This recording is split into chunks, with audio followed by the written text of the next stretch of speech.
So I bought the DLC again. Of course I would. Because without the other one, we'll just basically have one full game while the other one is still just part of the game.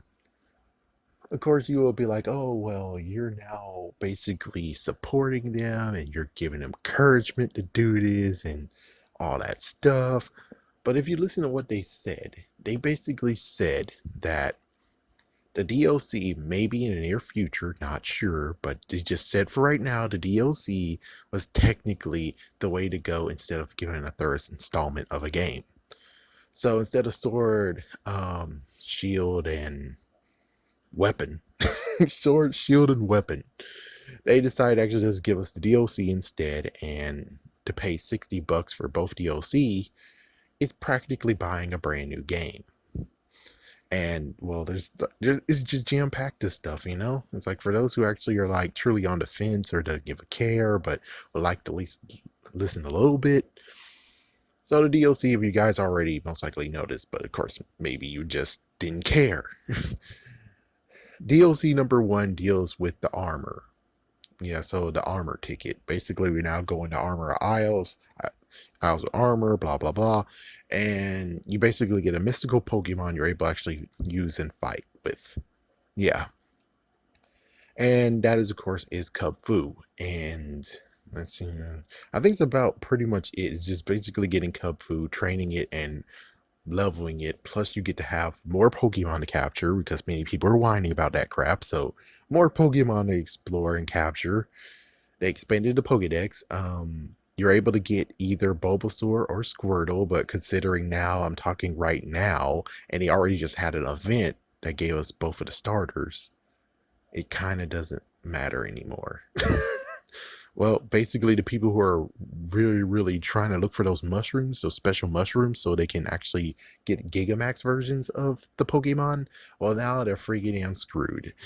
Well, for me, basically, it's now to the part of where, okay, now all I got to do is just find enough to give my Butterfree over here to become his Gmax form. Yes.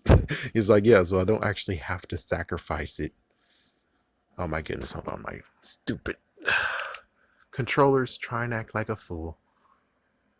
Okay, we're good.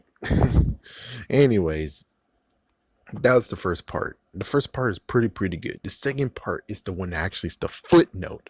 The reason why you should actually get the DLC if you didn't get it already.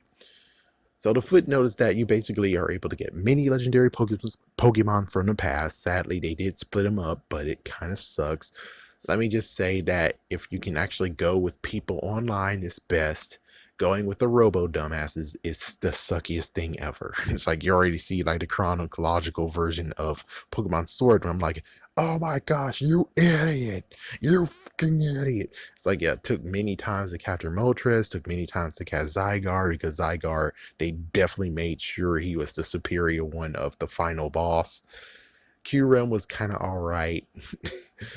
Everyone else was okay, I guess. You know, so it's basically the sad thing of where it's like, yeah, you get beaten the frick out of with Zygarde. Zygarde, you gonna have to hope that you're able to do it. You're gonna have to hope you're able to do it. So with that said, you have that. You also are able to look through the legendary Pokemon, so you're able to capture Registeel, Regice, Regirock, and then one of the newest Regis, which sadly they decided to not allow us to have two, but you only can choose one each. So you need to either get a friend or have both copies.